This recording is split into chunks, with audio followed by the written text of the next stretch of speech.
السلام علیکم، عنایت اللہ خان ایک بار پھر اپنے یوٹیوب کی طرف سے آپ کے سامنے حاضر ہے۔ پہلے بات کریں گے پی ڈی ایم کے جلسے میں جو کراچی میں ہو رہا ہے، دوسری بات کریں گے جو طالبان رہنما نے ایک دردناک تقریر کی ہے کابل ایئرپورٹ کے باہر، اس پر تفصیل سے گفتگو کریں گے۔ آئیے پہلے بات کرتے ہیں پی ڈی ایم کا جلسہ جو کراچی میں ہو رہا ہے۔ جیسے کہ آپ سب کو معلوم ہے کہ پی ڈی ایم کے جلسے میں لوگ نہیں آ رہے۔ کراچی کو اس لیے انہوں نے منتخب کیا کہ وہاں پر ان کے مدارس بہت زیادہ ہے، اس مولانا فضل الرحمان کے اور جو ان کے کچھ اور ساتھیوں کے جو اس پی ڈی ایم میں شامل ہے، ان کی کچھ مدارس ہے، تو ان بچوں کو اٹھا کر وہ لے آئیں گے، کیونکہ برائے نام ایک اپوزیشن اتحاد ہے پی ڈی ایم جس کا نام ہے پاکستان ڈیموکریٹک الائنس۔ تو اس کا کوئی مطلب بنتا نہیں ہے، کیونکہ جس وقت جو بڑے زور و شور سے آئے تھے تو 1.5 سال ہو گیا تقریباً، ابھی ہونے والا ہے۔ تو ان کی کارکردگی بھی آپ نے دیکھ لی، ان کا انتشار بھی آپ نے دیکھ لیا، یہ خود ٹوٹ پھوٹ کا شکار ہو گئے اور اس میں سے 2 پارٹیاں بھی نکل گئی، پیپل پارٹی اور ANP، آپ کے سامنے ہے سب کچھ۔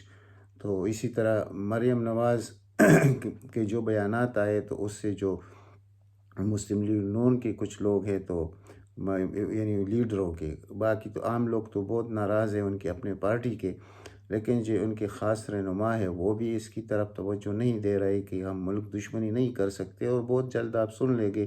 کہ ان رہنماؤں میں جو تقریباً 10 سے 12 ہے وہ جلد از جلد ان کو خیر آباد کہیں گے۔ تو انہوں نے کہاں جانا ہے؟ پیپل پارٹی میں تو وہ لوگ اپنا مستقبل دیکھ نہیں سکتے، اور ان کے لیے ایک پلیٹ فارم حاضر ہے جس کا نام ہے PTI، تو وہ تو PTI میں آئیں گے،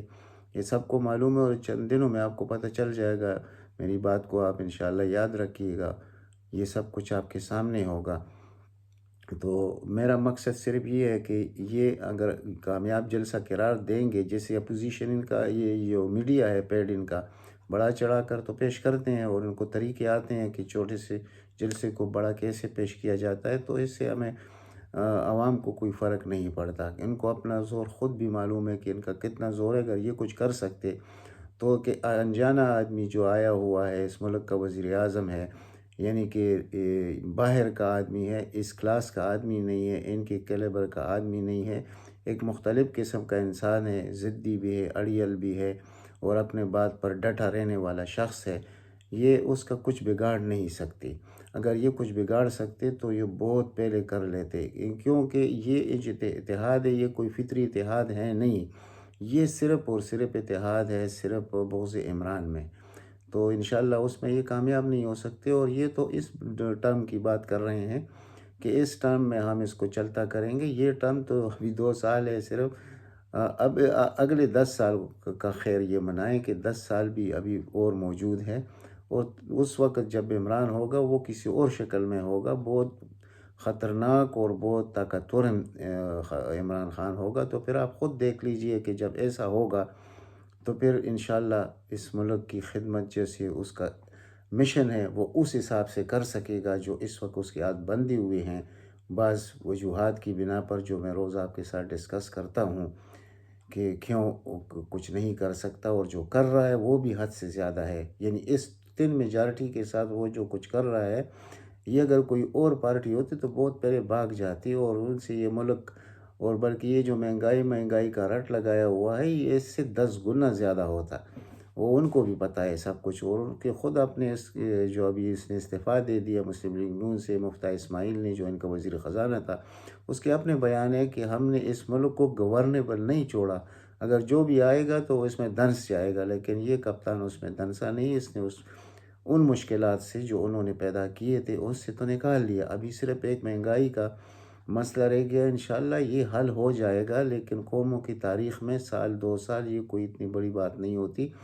آئندہ کے لیے، آنے والے نسلوں کے لیے لوگ سوچتے ہیں، آنے والے وقت کا سوچتے ہیں، تو لوگوں کو اب اندازہ ہے، اور یہی اندازہ ہے کہ ایک ایماندار شخص ہمارا وزیر اعظم ہے، تو ہمیں اسی سے امید لگانی ہے، ہمیں کسی اور سے نہیں۔ اس وقت پاکستان میں اور کون ہے جس سے وہ امید لگائیں گے؟ یعنی پی ڈی ایم جلسہ کریں گے تو لوگ اس سے متاثر ہوں گے، لوگ تو ان پہ لعنت بیچتے ہیں، لیکن صرف ان کا جو پیڈ میڈیا ہے وہ جس طرح کی سے بات کرتا ہے، اب کل آپ ان کا یہ ڈبل سٹینڈرڈ دیکھیں میڈیا کا، وہ جو سمرو ان کا ہے سندھ میں جمعیت اسماء اسلام کا مولانا فضل الرحمان کا، تو اس نے بیان دیا کہ ہمارے جلسے میں خواتین نہیں آئیں گے، تو یہ جو خونی لبرل مافیا ہے اور یہ میڈیا اس پہ خاموش رہا۔ لیکن جب دوبارہ مولانا فضل الرحمان کو پتہ چل گیا کہ یہ تو مجھے نقصان ہو جائے گا، تو اس نے کہا کہ نہیں، ہم نے تو خواتین کو نہیں روکا۔ تو پھر اس چیز کو انہوں نے پیش کیا کہ جب مولانا نے یہ کہا تو بڑے، یہ جو لبرل ہے ان کا کیا تعلق بنتا ہے مولانا فضل الرحمان سے، لیکن جو دشمن ہے عمران خان کا وہ ان کا یار ہے، وہ ان کا دوست ہے۔ صرف اتنی سی بات ہے، اب ان کی ڈبل سٹینڈرڈ آپ سمجھ گئے ہیں، جو اگر میں سمجھا سکا ہوں تو میرا مطلب آپ سمجھ چکے ہوں گے۔ تو یہ بات ہوئی۔ دوسری طرف سے اب مریم نواز جب چپ ہو جاتی ہے تو اس میں کیا مقصد ہوتا ہے؟ پھر شہباز شریف کا جو ڈرامہ بازی ہے وہ کس حد تک کامیاب ہوتی ہے، اور کب وہ کس طریقے سے عوام کے سامنے آتا ہے۔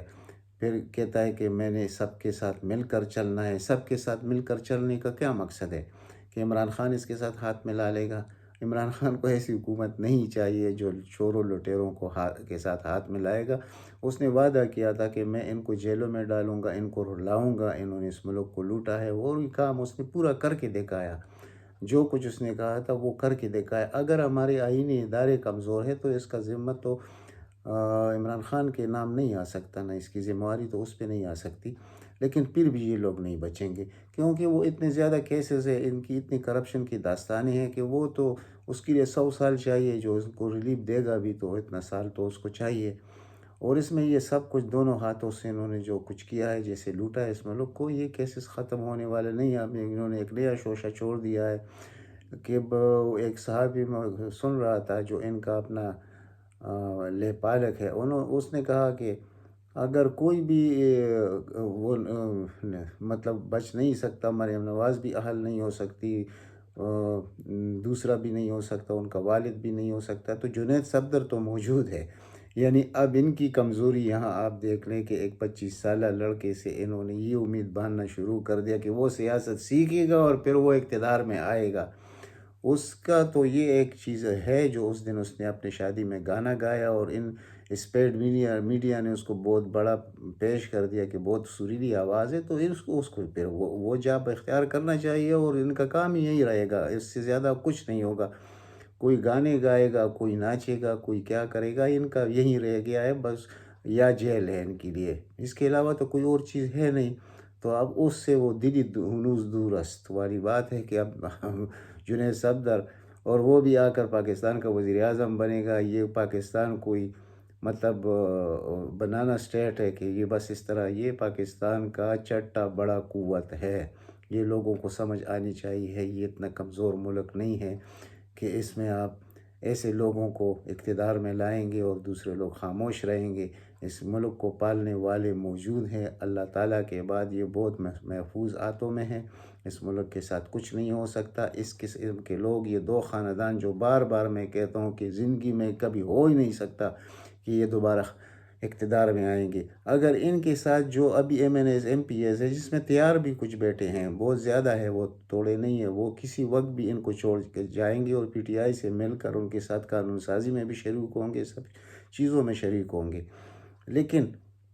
اگر یہ حقیقت میں ان کو پتہ چلے کہ ان کا دور تو کبھی آنے والا نہیں ہے، جیسے یہ بیوروکریسی میں لوگ موجود ہیں کہ ابھی تک ان کے لیے کام کر رہے ہیں اور ہیں پاکستان، تنخواہ لے رہے ہیں پاکستان کے خزانے سے، اور دشمنی کر رہے ہیں موجودہ وزیر اعظم کے ساتھ، کیونکہ ان کا جو نصیب ہے یا ان کا جو طریقہ کار ہے وہ چلتا ہے صرف نواز فیملی کے ساتھ، زرداری فیملی کے ساتھ، کیونکہ ان لوگوں نے اپنے لیے وہی بیوروکریٹ رکھنا ہوتا ہے جو کرپٹ ہو، تاکہ ان کو بھی فائدہ ہو، اس کو بھی فائدہ ہو، اس بیوروکریٹ کو بھی۔ اسی طرح ہر محکمے میں آپ جائیں، یعنی یہ ایک ٹھیکیداری نظام ہے اس ملک میں، وہ خواہ وہ بیوروکریٹ کا ہے، وہ سول ٹھیکیدار ہے، یہ انہوں نے اس ملک کو جس طریقے سے برباد کیا ہے، اس اداروں کو تباہ اور برباد کیا ہے، ایسا تو کوئی دشمن بھی نہ کرتا جو انہوں نے کیا ہے۔ تو جائے کہ ان کو ووٹ ملیں گے اور یہ دوبارہ آئیں گے۔ اب تو انشاءاللہ اب 2023 زندگی رہی ہم سب کی، اللہ تعالیٰ سب کی عمر دراز کرے۔ تو آپ کو نتیجہ سامنے آئے گا 2/3 میجارٹی کے ساتھ۔ اب تو وہ EVM مشین بھی استعمال ہوگا، وہ 40 اور 30 ہزار ووٹ جو ان کے جعلی تھے اور جو آج سے 10 اور 20 سال پہلے فوت ہو چکے، ان کے ووٹ بھی استعمال ہوتے تھے۔ ہر حلقے میں ان کے ساتھ ان کا یہی طریقہ تھا، ابتدا سے ان کے جیب میں ہوتے تھے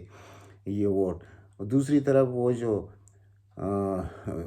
تارکین وطن کی جو یعنی انتخابی اصلاحات کا جو ذکر ہے کہ ان کو ووٹ کا حق ملے گا، جو ڈوئل نیشنل ہے، یعنی ان کو جب حق مل جائے گا تو ادھر تو 95% لوگ عمران خان کے ساتھ ہے، تو ان کو ابھی سے یعنی وہ جیسے کہتے ہیں نا کہ وہ چوری ان کو ابھی سے نظر نہ، جیسے مرغے کو چوری پانی میں بھی نظر آتی ہے، تو ان کو چوری ابھی سے نظر آ رہی ہے کہ ہمارے ساتھ کیا ہونے والا ہے۔ یہ صرف ایک امید پر کہ کہیں ہو سکتا ہے کچھ ہو جائے، تو انشاءاللہ کچھ نہیں ہوگا۔ ابھی انہوں نے ایک اور چیز شروع کیا کہ عمران خان کی زندگی کو بڑا خطرہ ہے، تو اگر خطرہ ہے خدا نہ کرے، اللہ عوام کی دعائیں اس کے ساتھ ہے، اللہ تعالیٰ اس کو بچا کے رکھے گا انشاءاللہ، اور اس ملک کی خدمت کے لیے۔ تو یہاں تک تو میں نے بات کی ہے ان لوگوں کی۔ اب بات کرتے ہیں کہ ایک طالبان رہنما نے جو کابل ایئرپورٹ کے بعد باہر جو لوگ بیٹھے ہیں جو افغانستان سے چلے جانا چاہتے ہیں، جنہوں نے NDS کے ساتھ کام کیا، جنہوں نے دوسرے ممالک کی خدمت کی اور ان کے لیے بہت بڑی خدمات سر انجام دی ہے، تو ان لوگوں کو یہ فکر ہے کہ ہمارے ساتھ کچھ ہو نہ جائے، اور وہ تو انہوں نے ایک دفعہ وعدہ کر دیا طالبان نے کہ ہم نے عام معافی کا اعلان کیا، ہم کسی کے ساتھ کچھ بھی نہیں کریں گے، ہماری ایک زبان ہے، ہم دیندار لوگ ہیں، ہم جب بات کرتے ہیں تو اسی پہ عمل کرتے ہیں۔ لیکن اب یہ لوگ چاہتے ہیں کہ ہم اس ملک سے کسی طریقے سے نکل جائے۔ جب کوئی امریکہ جائے گا، کوئی مغرب میں جائے گا، کوئی یورپ میں جائے گا، تو ان کا یہ مقصد ہے، لیکن ایسے ہو تو انہوں نے اسی طرح ہی چھوڑ دیا اور وہ لوگ چلے گئے، اور کچھ جو باقی ہے وہ بھی چلے جائیں گے 31 تاریخ تک، تو یہ بے یار و مددگار ادھر پڑے رہیں گے۔ تو اسی لیے اور وہ طالب رہنما نے آ کر ان کے سامنے جو دردناک تقریر کی ہے، ایک مرد اور ایک ایماندار شخص ایسے ہی تقریر کر سکتا ہے، یہ ہر آدمی کا کام نہیں ہے۔ اس نے اپنی تقریر میں یہ ان کو کہا کہ آپ لوگوں کا گھر نہیں ہے، اگر آپ کا گھر ہے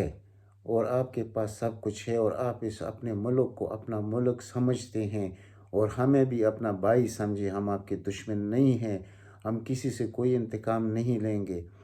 اور میں وہ شخص ہوں کہ میرے پاس تو 1000 افغانی بھی نہیں ہے، یعنی 1000 افغانی کا مطلب کہ 1000 افغانی روپے میرے پاس نہیں ہے، تو ہم بھی اللہ کا شکر ادا کرتے ہیں کہ اپنے سرزمین پر ہم اپنے عوام کی خدمت کریں، تو اسی لیے آپ مہربانی کریں، آپ اپنے گھروں کو واپس جائیں، آپ کو کوئی کچھ نہیں کہے گا۔ لیکن ان کے ساتھ ڈر یہ ہے کہ ہم نے تو بڑے ظلم کیے ہیں، اور ان کی وجہ سے ہم نے صرف ان کے ساتھ نہیں کیا، ہم نے تو پاکستان کے ساتھ بھی بڑا ظلم کیا ہے۔ اس NDS کا کردار آپ کو پتہ ہے کہ ان کے پیرول پر جو لوگ تھے وہ پاکستان کے اندر بھی تھے، افغانستان میں تھے، انڈیا کے لیے جو خدمات سر انجام دے رہے تھے، تو انڈیا تو پاگلوں کی طرح ابھی اس کا میڈیا آپ دیکھ لیں تو وہ تو مکمل طور پر مینٹل ہو چکے ہیں، وہ جیسے باتیں کر رہے ہیں، اور ان کے ساتھ ڈر یہی ہے، اور یہ حقیقت بھی ہے اس وقت کہ طالبان ابھی جب مکمل حکومت بنائیں گے قانونی طریقے سے، تو اس کے لیے جو کچھ ان کے ساتھ ہوگا، تو یہ میں ویڈیو اس لیے بھی کر رہا ہوں کہ میں کشمیریوں کو بھی خوشخبری سنانا چاہتا ہوں، اور وہ خوشخبری یہ ہے کہ اب کشمیر کے جو آزادی حریت کے لوگ ہیں یا انڈیا سے آزادی چاہتے ہیں اور اپنی لاکھوں شہادتیں انہوں نے دی ہے، تو ان کے لیے ایک بہت بڑی نوید ہے یہ کہ انشاءاللہ جیسے 1948 میں ان لوگوں نے کیا تھا یا قبائلیوں نے کیا تھا، تو وہی چیز ابھی دوبارہ دہرایا جائے گا، اور کشمیر کو یہ لوگ آزادی دلا کے رہیں گے یہ طالبان۔ اسی لیے ان کا میڈیا یا ان کی حکومت جو کچھ کر رہی ہے، اور کبھی ان کی حکومت کا بیان آتا ہے کہ مولانا اظہر کا ملاقات ہوا ہے طالبان رہنماؤں سے، اور حافظ سعید کا ملاقات ہوا ہے، تو یہ سب جھوٹ بول رہے ہیں، لیکن وہ لوگ اب ان کو پتہ ہے کہ ہمارا انجام کیا ہونے والا ہے، انڈیا کشمیر میں ہمارے ساتھ کیا کچھ ہونے والا ہے۔ یعنی آپ خود سوچیں کہ 10 لاکھ فوج کشمیر میں بیٹھا ہے اور دن رات کشمیریوں کو ذبح کر رہے ہیں، لیکن دنیا کے یہ جو مسلمان ممالک ہیں ان کو ذرا دیکھیے، ان کا حال کتنا پتلا ہے، یہ کتنے یعنی ان میں عزت نام کی بھی کوئی چیز ہے کہ یہ اس طرح ان کے بھائی قتل ہوتے رہے، ہلاک ہوتے رہے اور یہ اس پر خاموش رہے اور یہ فائدہ دینے کی کوشش کرے انڈیا کو اور دوسرے ممالک کو۔ لیکن اب جو کشمیری لوگ ہیں وہ اپنا انتقام بھی لیں گے، وہ اپنی آزادی بھی لیں گے، یہ بہت جلد سب کو نظر آ جائے گا۔ یعنی کہ اس ترجمان نے یہاں تک کہا کہ ہم نے تو 2 دن روٹی نہیں کھائی، لیکن ہمارے اوپر اللہ کا سایہ ہے، اللہ کی مرضی سے انشاءاللہ ہم اس حالت میں بھی ہم کامیاب ہوں گے۔ اور ایک آپ لوگ ہیں جو باہر یعنی اپنی عزت کا آپ کو خیال ہے، نہ اپنے ملک کی عزت کا کوئی خیال ہے، نہ افغانیت کا کوئی خیال ہے، کیونکہ افغان لوگ تو ایسے نہیں ہو سکتے جیسے آپ لوگ ہیں۔ تو اس نے کہا کہ میں منت کرتا ہوں کہ آپ لوگ جائیں، آپ ہمارے بھائی ہیں، آپ لوگوں کے ساتھ کوئی زیادتی نہیں ہوگی، جس کے ساتھ زیادتی ہوگی اس کو جس نے کی اس کو ہم معاف نہیں کریں گے۔ تو یہ اب تک اتنا ہی، ملتے ہیں اگلی ولاگ میں۔ اگر ہو سکے تو اس چینل کو سبسکرائب کیجئے تاکہ عام آدمی تک میری بات پہنچ سکے۔ اللہ تعالیٰ آپ سب کو اپنے حفظ و امان میں رکھے۔ والسلام۔